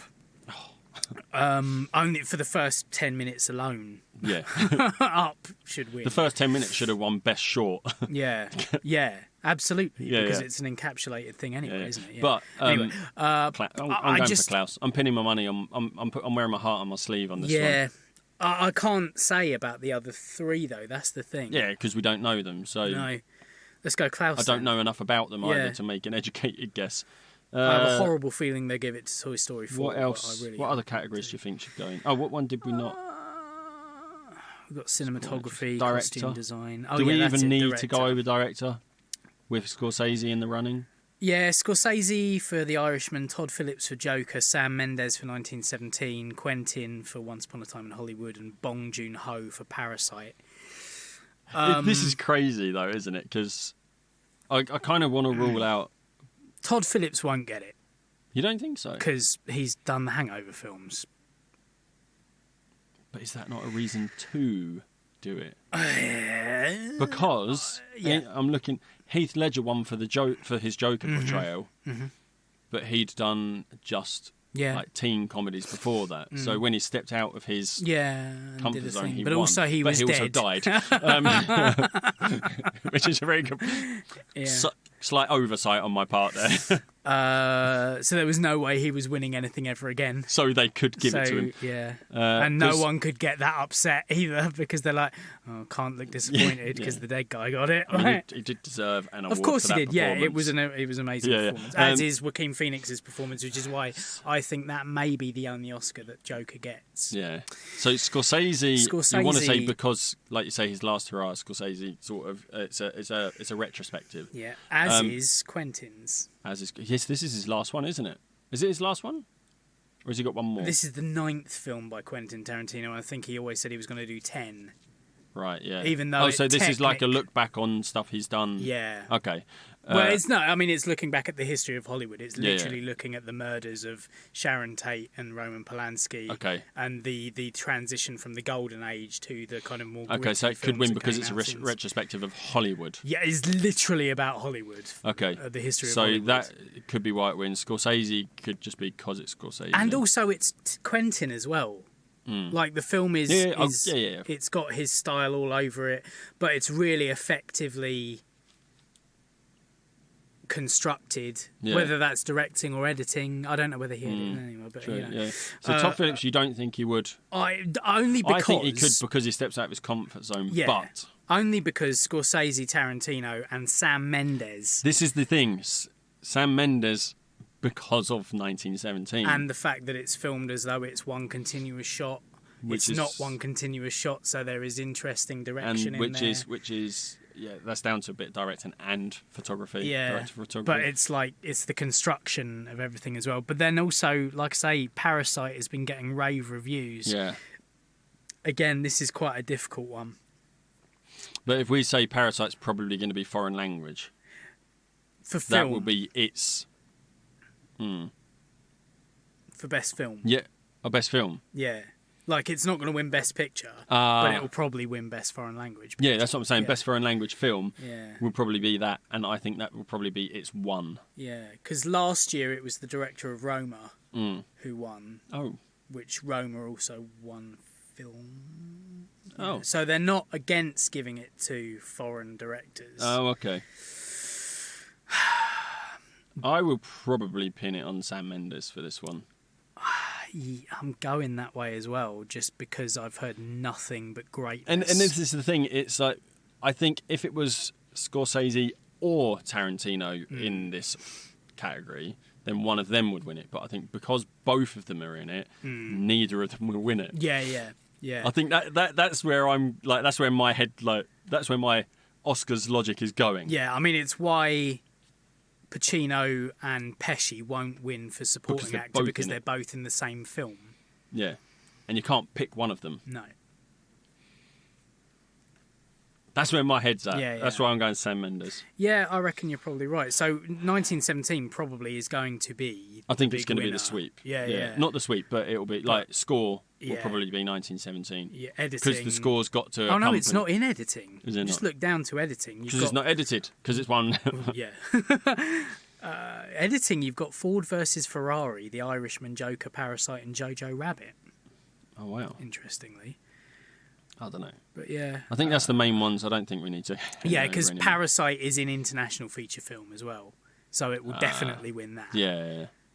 Because I haven't heard of any of the others, except there's a Les Miserables. I mean, a Les Mis remake Jesus. in there. Oh, really? Probably in French.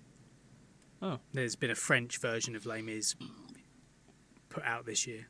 Oh, okay. Yeah. Although there's a man with the surname Gooch in here. He's at makeup and hairstyling. Maleficent as well. Oh, right. His surname's Gooch. So, 1917 for film. Yeah. Joaquin Phoenix for actor. Yeah. Tom Hanks, best supporting actor. Yeah. Renee Zellweger for actress. Kathy Bates for supporting actress. Yes, that's where we're going, Tom. All right. I like the fact that we're both agreeing on most of these, actually. I think from doing this for so many years with you, I'm starting to learn. You just got to watch for the most worthy. And Mendes for director. Mendes for director, Klaus for animated. Yeah. We will write these down as well. Yeah. In our minds. Yeah. It's only 8 days away. Yeah. We won't be able to. We'll talk about it on the next episode. Yeah. We're happy with that. Yeah. We're good. I think the BAFTAs is normally roughly the same. That's actually this week. I think it's tonight, the BAFTAs, isn't it? Yeah. So, yeah, it'll be interesting. It's always interesting to watch the BAFTAs, and then you kind of get... Because the Golden Globes is not always... No. But the BAFTAs is usually in line with the Academy. Yeah, except that it normally goes... It skews slightly more British. Yeah. Like, 1917 will sweep the entire board, I think. Because it's Sam Mendes, it's about the First World War. It's going to win 100 BAFTAs and there's only 25 categories. Yeah. Because I think it's roughly the same... Best film, you've got 1917, Irishman, Joker, Once Upon a Time in Hollywood, and Parasite. Same films. Outstanding British film is slightly different because you get British.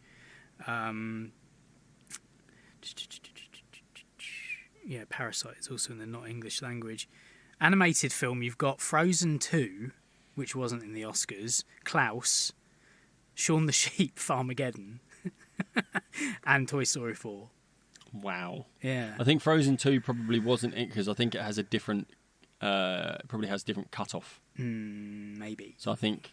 I don't know. No, I don't think it does. 1917 came out after Frozen 2. Yeah. No, they've just overlooked it. clearly. Because it's probably not that good. Yeah, probably. Definitely not as good as the first one, I should admit. I've not seen it, so... Yeah. Anyway. Then, yeah, director's the same, 1917... The Irishman, Joker, Once Upon a Time in Hollywood and Parasite. So it'll be interesting to see. I think it's this weekend. Yeah, it's tonight. So it'll be interesting to see the results come in tonight and then see how right we are with BAFTA, because it usually goes that way. But yeah. So, there you go. Like I said at the start somewhere, shit sandwich. Yeah. Maybe that should be the episode title instead. Instead of PBH. Shit sandwich could be something that you look up on Pornhub. I don't know. Oh, God. 2 girls, 1 cup. But yeah, we'll figure out. Let us know what you think. Yeah, give us Who your you think is predictions. gonna, We've got a few friends who are into their films. Yeah. So do you agree? Do you disagree? Let us know on all the Twitters and the Facebooks and stuff like that. Yeah. It'll be interesting to see who gets the result. But yeah, until next time, I've been Tom. I've been Ant. Bye.